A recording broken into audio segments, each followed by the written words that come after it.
The Krytac LMG-Enhanced is exactly what the name says it is. It is their take on how to evolve the existing LMG platform to make it more versatile. While there may be no exact real steel version of this gun, it was still featured in the latest Ghost Recon Wildlands game, as a weapon you can get rewarded after a boss fight. The gun itself is nothing new. Matter of fact, it's been out for quite some time. The good news is, at long last, we have finally got all the Krytac guns in stock, and we're going to give all of them the RedWolf TV review once over, starting with none other than what you see here, the LMG-Enhanced.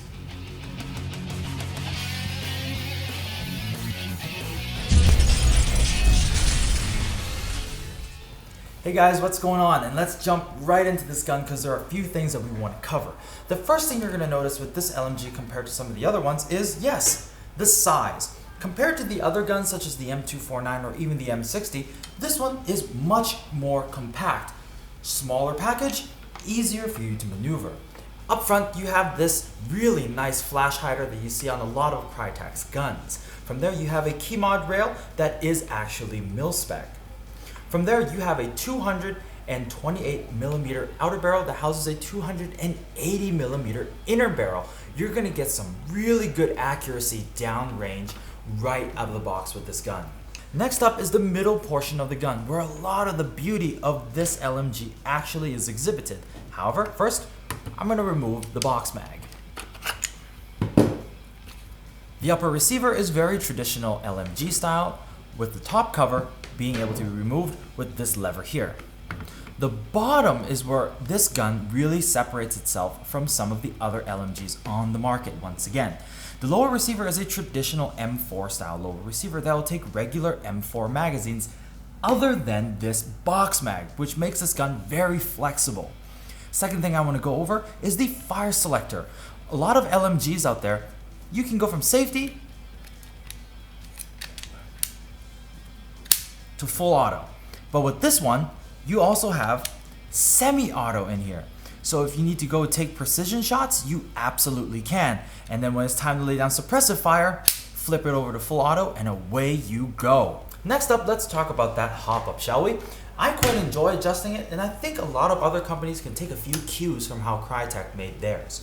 You pull down the lever on the other side and it reveals the hop-up right here. Now the hop-up wheel, as you adjust it, it actually clicks, allowing added finesse and an audible sound as to each time you adjust that hop. I really enjoy this. And finally, we move on to the rear portion of the gun, starting with this pistol grip. This is the Defiance grip and it fits very well in your hand. It is a little slippery since there is no texturing on it, so I would definitely recommend some gloves. I am not too big of a fan of the finger grooves, but I guess they will have to work. The trigger guard here, a little on the small side. I would have wished it'd be a little bit bigger, but then again, it has this huge box mag right in front of it, so I can't complain too much. The trigger itself is flat-faced and it's slightly hooked on the bottom to catch your finger as you pull the trigger. It does feel pretty good, I have to admit. At the rear, you also see the sling mount, of course, for your slings, and this really nice stock that you see on a lot of different Krytac guns. Come a little closer, we have a few things to talk about here. Other than its larger size and very nice angling, this stock also is adjustable to 6 positions. From there, it has Picatinny rail section right on the bottom here. What you're going to use it for, I have absolutely no idea, but it's there if you need it. The butt pad is slightly rubberized, but not too soft, so it will not necessarily catch on your clothes, but it does feel very comfortable to shoulder. You can move your buttstock out a little bit with this adjuster here, and you can pull out the pad to reveal your battery connector, which is indeed a small Tamiya type battery connector. For such a large stock, I really would have wished that they had a little bit more room for you to put something other than just a stick type battery in here, but hey, I guess at this moment, stick type batteries are just gonna have to work. After talking about the gun, let's talk about its box mag. The box mag takes a 9-volt battery for it to run, and you can wind it right here with this red button. How do you install that 9-volt battery, you would ask? Hey, I'm here to answer your questions. There's an open tab right here, and this side of the magazine comes off. It is a little stiff at first, but that's how you open it. Ouch. There's a small tray right here for you to put your batteries in. Loading your magazine is as easy as opening the hatch here, and you can pour in all of your BBs. Now bear in mind, here is something that I need to tell you guys, and I'm sure many other YouTubers have said the same. To completely fill this magazine, you have to open this hatch. It says open, there's a tab here, pull, and then it opens up to the top portion of your magazine. Open that up, pour, shake it a little bit so make sure it fills, and that's the only way you can actually get this magazine to fill up completely. Again, I'm not going to be the first person to say this. I really would have wished that they had a better design or mechanism to make sure this fills completely. But then again, at the moment, it just has to work. Now, in preparation of our range test, I went ahead and threw a red dot on the gun already. Let's look at this trigger response. On semi-auto, it's quite nice. However, it does have a little bit of take-up. Full auto though, no issues whatsoever. Now the best part, of course, I'm gonna remove this box mag, put in a regular one. Oh man, and it fits just fine. Really nice. Let's go chrono the gun. But before you do, if you like other machine gun videos, why don't you check out Tim's review of the G&G GMG42. Is G&G stepping into Inikatsu territory when it comes to build quality? I believe they are. I think G&G are stepping up their game. You know, I wouldn't be surprised if they threw another curveball and manufactured something of this quality in the near future. I'm using 0.2 gram BBs and a 7.4 LiPo.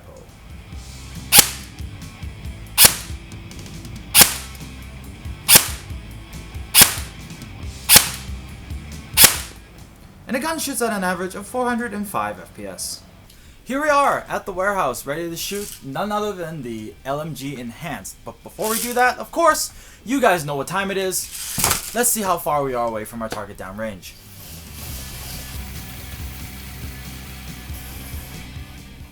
Hey, is this far enough for you? 18.5 meters should be alright. Alright. You might want to get out the way. Let's shoot.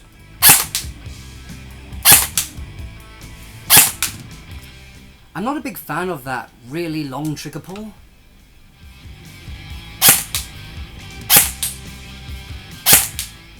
But I do like the fact that this LMG can work around these CQB places.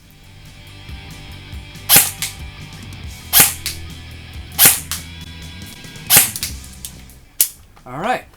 Let's have a look. I felt stable, so it seemed accurate. Now that I've had a closer look at the target, I can tell that the grouping is about 1.5 inches apart, which is amazing for something that just came straight out of a box. But this is in semi-auto at that range. It doesn't really impress me that much. What I need to see is this, with a drum magazine, pressing the big red button, shooting at it in full auto. I pressed the big red button on the way over here, so it should be very much ready. Another thing to say about this is that stock likes to wobble.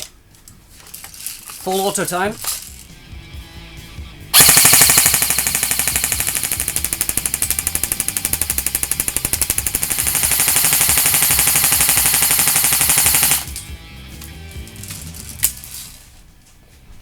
I think I beat it up enough. Let's take a look at the results. Or is there even a point? I know I've shredded it.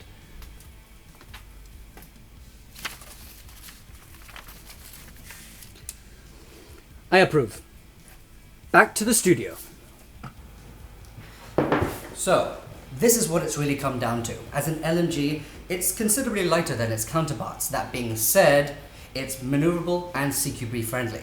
It's an RLMG, a really light machine gun. Out of a box, it performs better than most, which is why you've seen it everywhere. It's a contender, and how many Airsoft replicas has a big red button on its magazine? Sure, the trigger pull is annoyingly long, and there's not much room inside that stock tube for anything larger than a stick-type battery. But let me tell you this, you know when the Krytac is right round the corner. It has a very definitive sound. So, it looks great, and it's something different, though it was last year. But is it an enhanced LMG? I'd like to think so. It's a LMG that has a box mag, very typical, but it runs M4 mags. It fires in semi and full auto. It's outdoor and indoor friendly. So honestly, it's an LMG that does a lot more than other LMGs. So here's the kicker. Is it really an LMG or just a beefed up carbine that's been to the gym every single day of its life? Yes, I said carbine. For the past 10 months, I've had to listen to Mark saying carbine. Let's bring back the carbine. Answer the question in the comments section below. For this product, go to our online store at www.redwolfairsoft.com and see you guys on the next episode of RedWolf TV. Porn Stash, out.